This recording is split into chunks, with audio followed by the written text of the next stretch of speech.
शिमला तो हम सब ने कभी न कभी देखा ही है, या नहीं भी देखा तो इस बार मैं आपको शिमला एक्सप्लोर करवाता हूँ लोकल्स की तरह, ना कि एक टूरिस्ट की तरह। ऐसी जगहों से लेकर जहाँ आमतौर पर टूरिस्ट कम जाते हैं, सुबह की खाली मॉल रोड से लेकर लोकल फूड तक, इस बार हमने शिमला को थोड़ा अलग तरीके से महसूस किया। तो चलिए शुरू करते हैं चंडीगढ़ से शिमला का हमारा ये सफर। क्योंकि हम मॉनसून के टाइम में सफर कर रहे थे तो रास्ते इतने हसीन थे कि मानो एक अलग ही दुनिया में आ गए हों।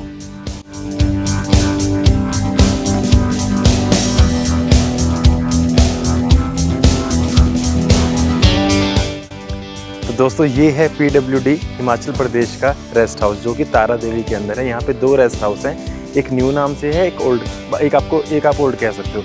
तो जो पुराने वाला है वो इसके बिल्कुल नीचे है और ये न्यू के नाम से है, दोनों ही आसपास हैं। तारा देवी से तकरीबन 1-1.5 किलोमीटर पहले राइट कट है ITBP का, वहाँ से आप यहाँ आ सकते हो। और यहाँ का जो फेयर है वो है 800 rupees for non Himachali people.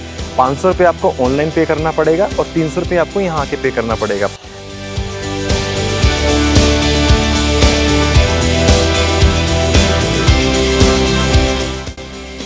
अगली सुबह हम निकल पड़ते हैं माता तारा देवी के दर्शन के लिए। तो दोस्तों हम आ पहुँचे हैं तारा देवी मंदिर में और रास्ता बहुत ही स्टीप है। अगर आप अपनी गाड़ी से आते हो और इतने एक्सपर्ट नहीं हो तो मैं कहूँगा अवॉइड करना, क्योंकि बहुत ही नैरो रोड है और बहुत ही स्टीप है।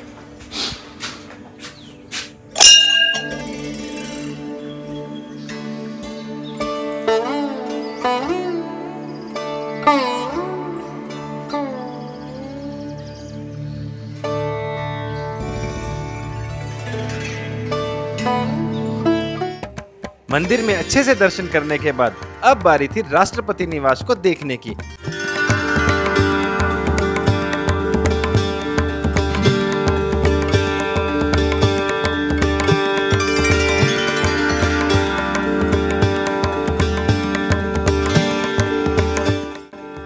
रास्ते में हमें मिली ग्रीन वैली, जहाँ पे एक स्टॉप लेना तो बनता है।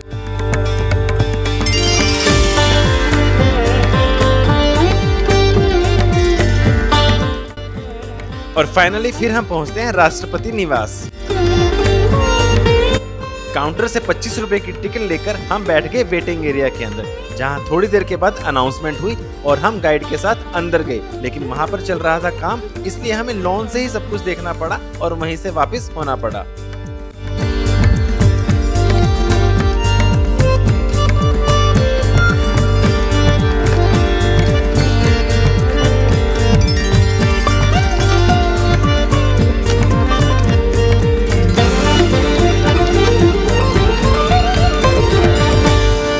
इसके बाद बारी थी शिमला सिटी को एक्सप्लोर करने की।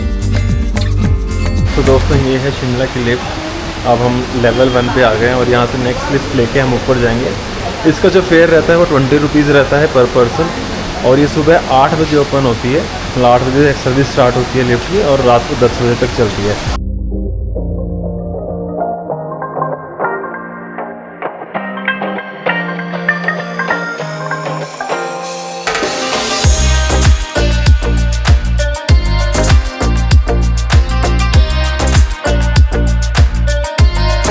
तो अब हम आ चुके हैं त्रिशूल बेकरी, और मैं जब भी शिमला आता हूँ इस बेकरी से मैं पेस्ट्री खाना नहीं भूलता। और ये रही त्रिशूल बेकरी, रश बिल्कुल भी नहीं है।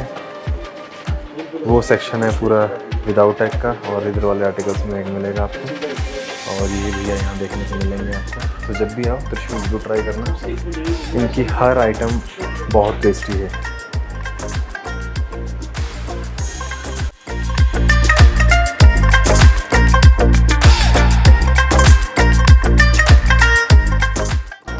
तो दोस्तों फाइनली हम आ चुके हैं मॉल रोड के ऊपर, जो शिमला का सबसे फेमस स्पॉट है।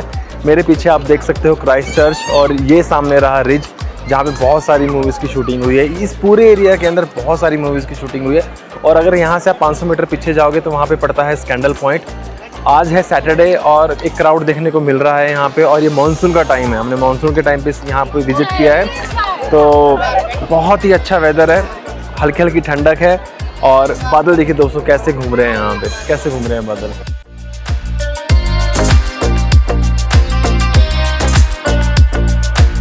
जब आप आते हो शिमला और आपको जब झाकू मंदिर जाना होता है तो मॉल रोड यानी क्राइस्ट चर्च से तकरीबन 350 मीटर आपको पैदल चल के आना पड़ता है और यहाँ से आपको रोपवे की टिकट लेनी है, जिसकी आने जाने की टिकट जो है वो 450 रुपीज़ है।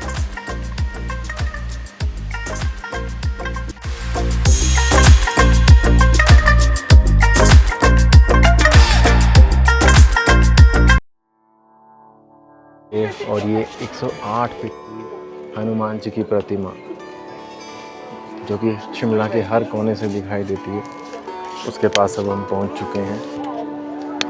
और देखिए दोस्तों, मतलब यहाँ आके ना एक अलग ही ऊर्जा मिलती है आपको। बजरंगबली की जय हो।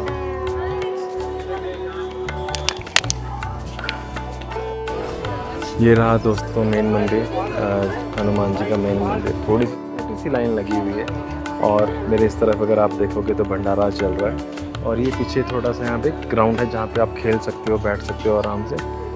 और देखिए सामने हनुमान जी की प्रतिमा दिखाई दे रही है, अद्भुत नज़ारा है यहाँ से।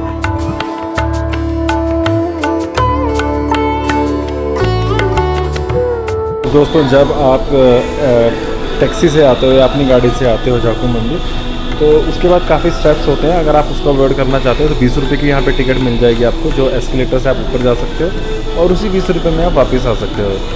तो ये एक अच्छा ऑप्शन है जो लोग गाड़ी से आते हैं और थोड़ा पैदल चलने में जिनको दिक्कत होती है। हमारे साथ मम्मी देखो आगे चल रहे हैं तो उनको घुटनों में दिक्कत है, तो फिर हम भी साथ ही हो लिए। दर्शन करने के बाद अब बारी थी लोकल मार्केट को और लोकल फूड को ट्राई करने की और हम चल पड़े मॉल रोड की तरफ। दिखाई दे रही है, चलिए दिखाते हैं आपको तृप्ति में कैसा है। हमने आपको दिखाई थी पहले त्रिशूल और अब बारी है तृप्ति की।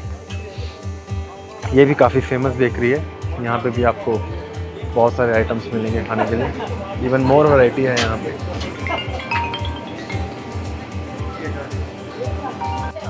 तो ये है तृप्ति बेकरी और खाने के ऑप्शन देखिए यहाँ पे कितने ज़्यादा हैं।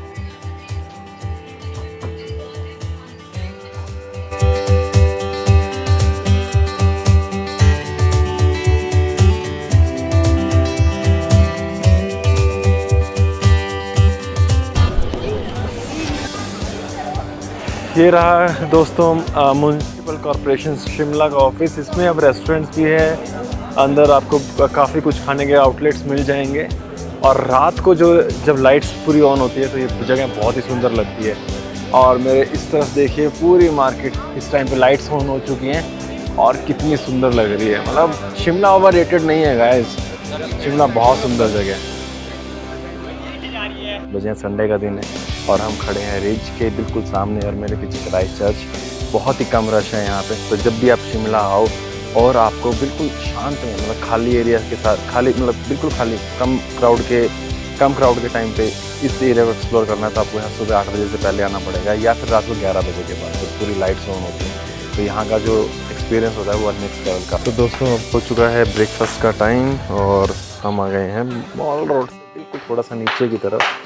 यहाँ पे आपको पराठे, छोले भटूरे, चने चावल हर चीज़ मिलेगी, आप देखिए। और मुझे लगता है कि ब्रेकफास्ट यहीं का सबसे बढ़िया है। लास्ट टाइम मैंने वहाँ पे विजय स्वीट्स पे किया था और मुझे लग रहा है कि आज भी मैं वहीं का ही ट्राई करने वाला हूँ, क्योंकि पराठे और चाय बहुत ही लाजवाब होती है, बहुत ही लाजवाब। चलिए आपको लेके चलते हैं आगे और दिखाते हैं खाना कैसा है यहाँ पे।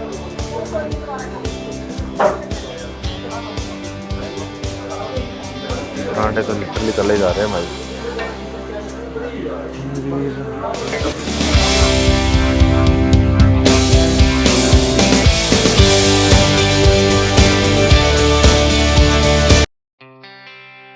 ब्रेकफास्ट करने के बाद हम पहुंचते हैं एडवांस स्टडी, जहां का आर्किटेक्चर आपका मन मोह लेगा।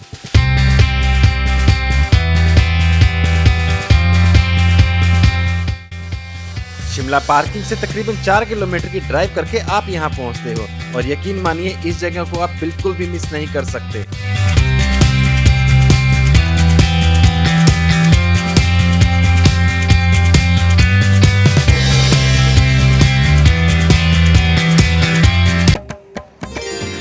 तो फाइनली अब हम आ चुके हैं संकट मोचन मंदिर में। यहाँ पे हनुमान जी की प्रतिमा है और मंदिर है बहुत ही भव्य है। इसके पीछे भी एक स्टोरी है, वो मैं आपको बाद में बताऊंगा। लेकिन अब हम आज अपना जो शिमला का जो ये पूरा ब्लॉग है उसको यहीं पे एंड करेंगे। अभी मैं बस आपको दिखाता हूँ अंदर मंदिर और दुकानें हैं यहाँ पे। सामने पूरा शिमला दिखाई देता है और ये पूरा परिसर है, मंदिर परिसर। कुछ शॉप्स हैं यहाँ पे, ऊपर फ्लैग है देखिए, और सामने आपको मंदिर दिखाई दे रहा होगा यहाँ।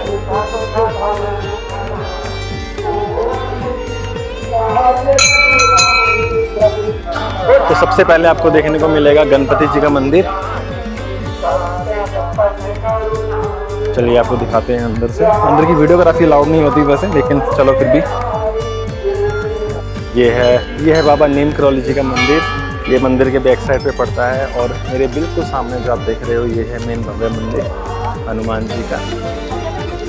अब यहाँ पर हम अपने ब्लॉग को एंड करते हैं और हम इस टाइम खड़े हैं संकट मोचन मंदिर के अंदर। मेरे पीछे बाबा नीम करौली का मंदिर है, जिन्होंने इस पूरे मंदिर का निर्माण किया था। आशा करता हूँ आपको ये पूरा ब्लॉग अच्छा लगा होगा।